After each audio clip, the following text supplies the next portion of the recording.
Hello everyone, welcome to a new series about MCEdit.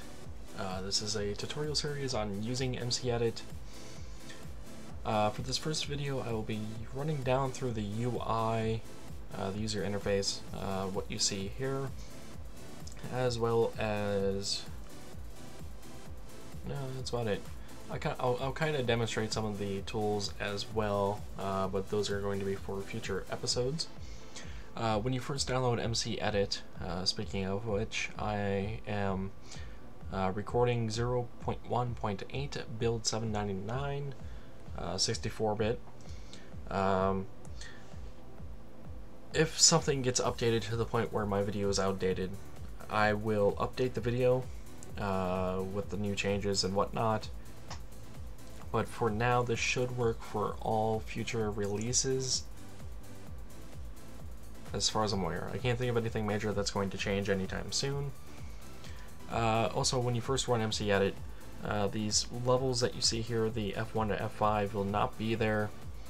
These are levels I have originally MCEdited at one point or another. And you will be introduced to MCEdit with create new level, load world, open a level, keys, graphics, options, homepage, about, recent changes, and the license. You also get some information on the top right about basic movement, the WASD, Q, and Z to move. Q is to go up, Z to go down, space to slow down your movement, right click to toggle camera control, mouse wheel to control tool distance, hold shift to move along a major axis, and hold alt for details. And if you have not already, or have not familiar yourself with MCEdit, I recommend taking a look at the keys and reading up on them. The top right offers the movement controls, and that's about it. The camera controls can actually be handled with the keyboard as well, and the tool controls can be accessed via hotkeys or through the use of the toolbar that'll be at the bottom. Some of the graphic options you can enable or disable to your liking. Personally, I'm only using 30 FPS because I don't need 60 FPS in a map editing program.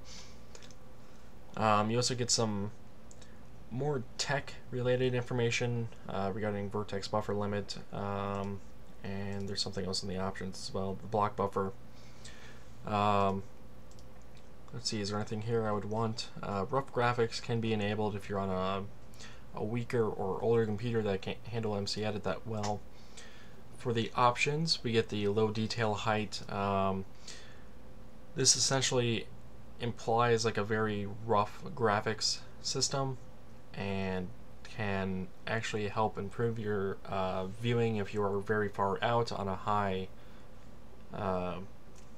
render distance. Then you can increase your camera acceleration, drag, etc.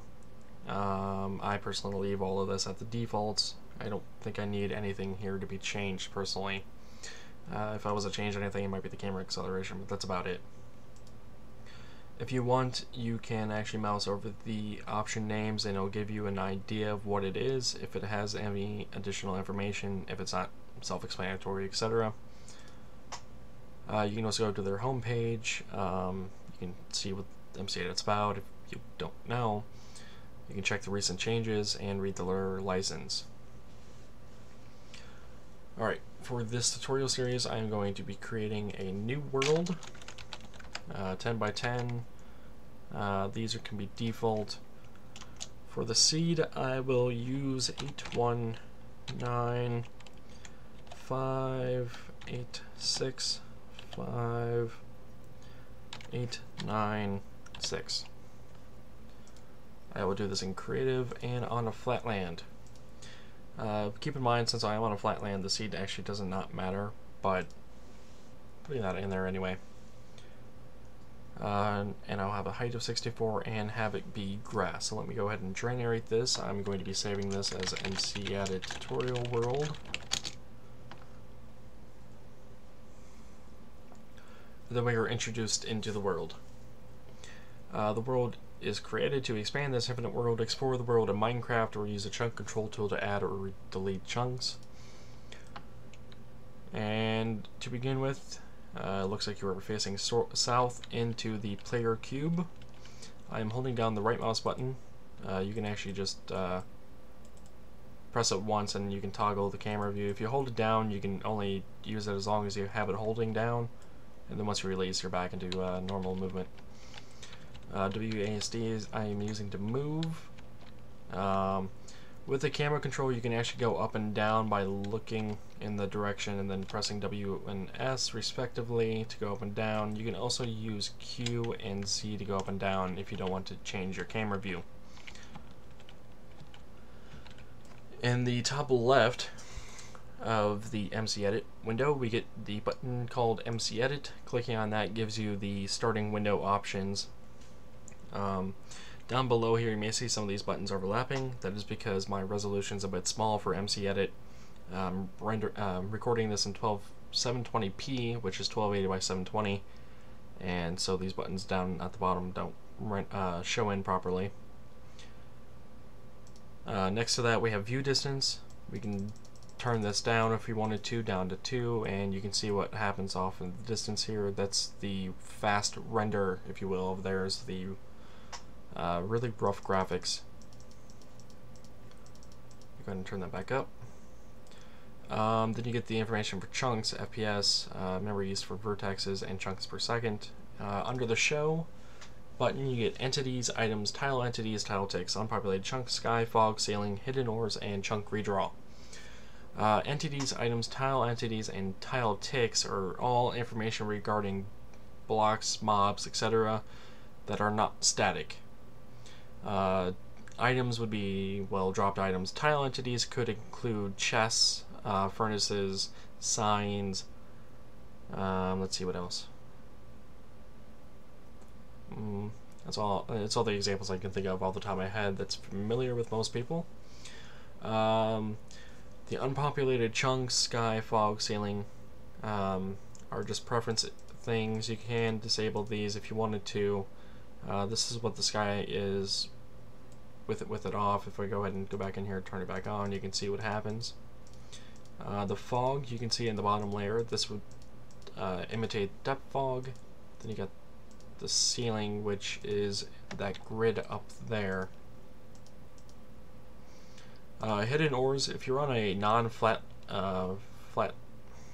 super flat world, hidden ores will actually show you where ores are in the world. It'll render them in even if they're not visible in game. And then chunk redraw just says if a chunk is actually redrawing in MCEdit.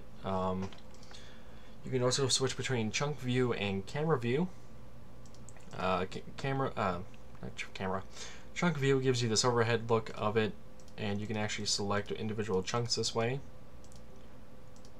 Back into camera view though.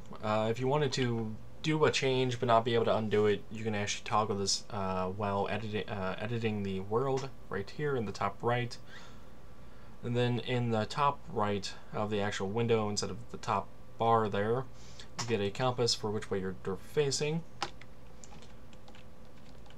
In the bottom right, you get a go to dimension button that gives you the option to going to the Earth or Overworld, as most people know it, the End, and the Nether.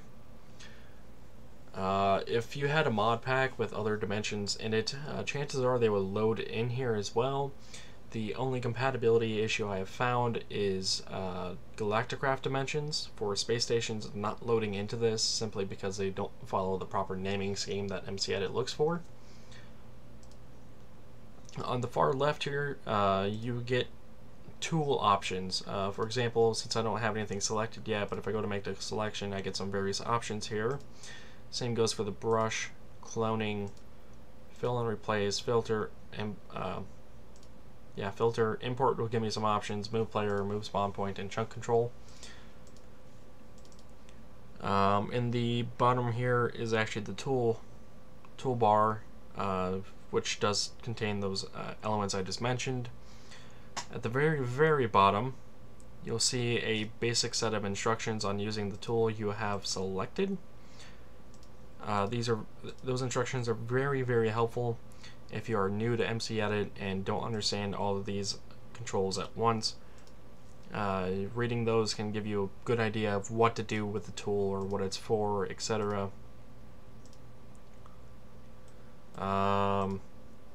Above this, above the toolbar in the middle here, you get a selection information. With this, you can actually see what the width, length, and height is. The width is this way, that is along the west and east axis. The length is north and south, and the height is, of course, the y-axis. This yellow one, this yellow nudge bar, as you can see, it says click and hold, which I'm doing, and then while holding, we can use the movement keys to move the yellow selection box, which, as you can see, is in the top left of the selection area, and that's moving. The blue one is similar to the yellow one, only it moves the bottom right, or the blue selection box, and is around. Using shift, you can move a selection up to 16 blocks at a time, or one chunk at a time. Same goes for these nudge buttons over here, only these do something a bit more different. The green one will move the blocks in its entirety in the direction you're going through and replacing blocks as well, leaving behind air blocks. This white one will only move the selection instead of the blocks. And that will be it, I believe, for this UI tutorial of MCEdit. The next tutorial will go over some of the tools. I'll probably go over the select, brush, and clone feature. Actually, maybe these first four. We'll have to see. If you have any questions or comments about the series, or where I'm going to be taking this, or anything in the video content itself, please let me know down in the comments below.